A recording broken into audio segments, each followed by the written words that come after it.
Welcome to the Survival Historian, where we explore the intersection of human endurance and the unforgiving theatre of war.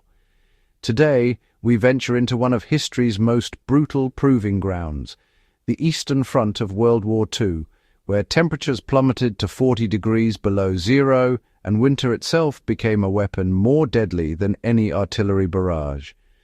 Imagine your breath crystallizing before it leaves your lungs, your rifle freezing solid in your hands, and your only shelter a snow-covered trench miles from any supply line. This is the story of how soldiers fought two wars simultaneously, one against the enemy and another against nature's most merciless force. The Eastern Front stretched across more than 1,000 miles of Russian territory, from the Baltic Sea to the Black Sea, creating the largest and deadliest theatre of World War II.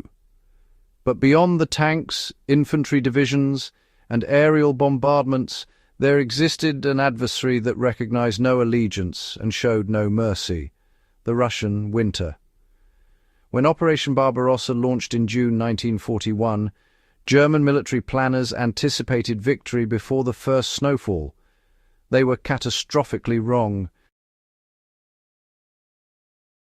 By December, as temperatures crashed below -30 degrees Celsius, the Wehrmacht found itself locked in a frozen hell it had neither anticipated nor prepared for. The Soviet forces, hardened by their experience in the winter war against Finland, and intimately familiar with their homeland's savage climate, possessed knowledge that would prove as valuable as any military intelligence. The winter of 1941 arrived with apocalyptic fury.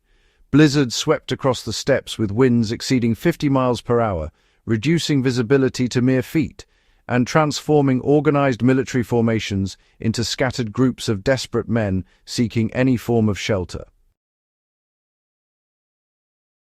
Historical records document temperatures reaching -42 degrees Celsius near Moscow, cold so severe that exposed skin would freeze within minutes and metal became brittle enough to shatter. The human body, that remarkable machine of adaptation, found itself pushed beyond its evolutionary limits. At these temperatures, every breath seared the lungs, every movement required exponentially more calories, and every moment of stillness invited death through hypothermia. The physiological devastation extended far beyond simple discomfort. Frostbite claimed fingers, toes, ears, and noses with democratic cruelty, turning living tissue black and gangrenous. German medical records reveal that by February 1942, frostbite casualties exceeded 100,000 men, more than were lost in many major battles. Blood vessels constricted to preserve core temperature, starving extremities of circulation. Soldiers would remove their boots after a night in the trenches only to discover their toes had turned to ice, the flesh already dying beneath skin that appeared deceptively normal. Hypothermia struck with insidious progression. First came the violent shivering as the body desperately generated heat, then confusion and lethargy as core temperature dropped, and finally the paradoxical warmth of terminal hypothermia as victims, no longer able to perceive cold, would remove their clothing in the final moments before death. The Soviet advantage lay not in technology, but in accumulated wisdom. Red Army soldiers wore the telegraika, a quilted cotton jacket filled with cotton batting that provided remarkable insulation, while remaining flexible enough for combat movement. Beneath these jackets they layered wool shirts and vests, creating air pockets that trapped body heat. Their feet were protected by valenki, thick felt boots that, unlike German leather boots, breathed and allowed moisture to escape while maintaining insulation. The Portianki foot wrappings, seemingly primitive compared to Western socks, proved superior. In extreme cold properly wrapped, they created custom insulation around each foot could be unwrapped and dried by body heat during rest periods and eliminated the pressure points that contributed to frostbite in conventional footwear. German soldiers, betrayed by their high command's hubris, resorted to desperate improvisation. They stuffed newspapers and straw into their uniforms for insulation, wrapped their feet in strips torn from blankets, and scavenged civilian clothing from occupied villages. Officers' reports describe men wrapping themselves in tablecloths, fashioning crude mittens from socks, and sleeping in shifts so body heat could be shared in cramped dugouts. Some units discovered that crumpling paper against the skin before adding outer layers created insulating air pockets. Others learned through bitter experience that maintaining dry clothing was more crucial than adding layers. A single soaking from sweat or snowmelt could prove fatal hours later when the moisture froze against the skin. Shelter construction became an art of survival necessity. Soviet troops, trained in winterfield craft, dug elaborate snow caves that maintained internal temperatures significantly warmer than outside conditions.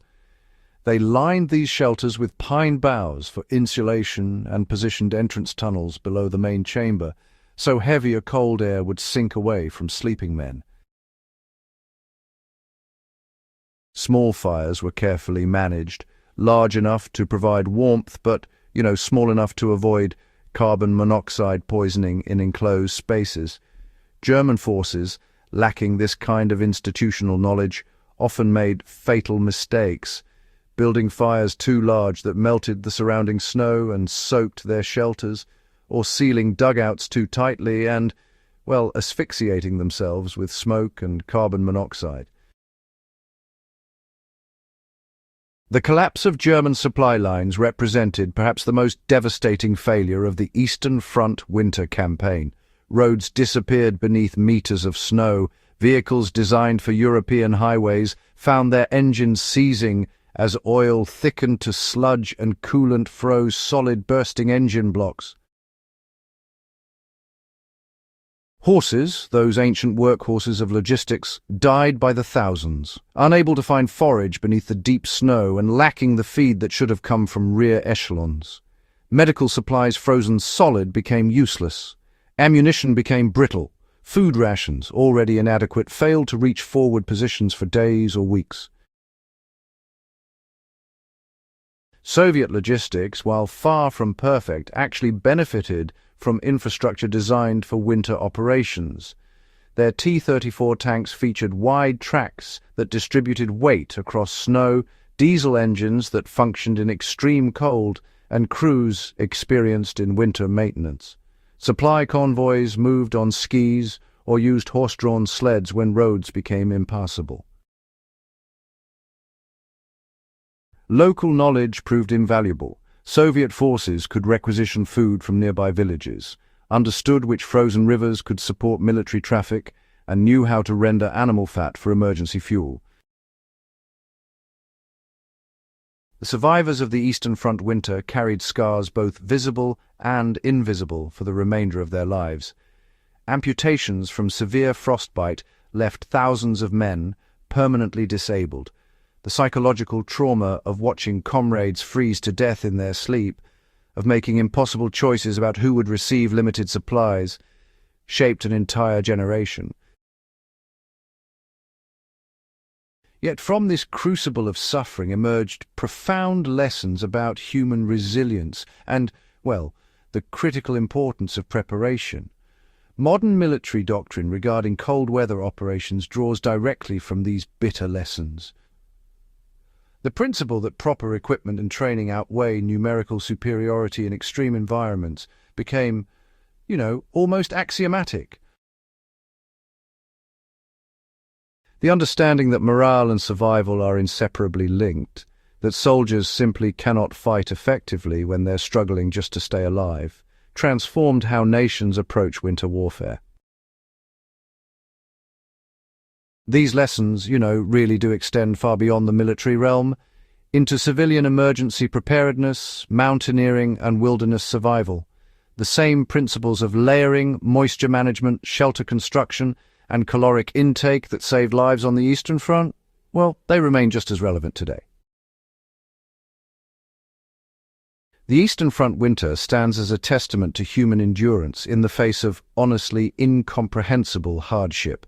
It reminds us that survival often depends not so much on heroics, but on knowledge, preparation, and those small, repeated actions that maintain life in environments designed, frankly, to extinguish it.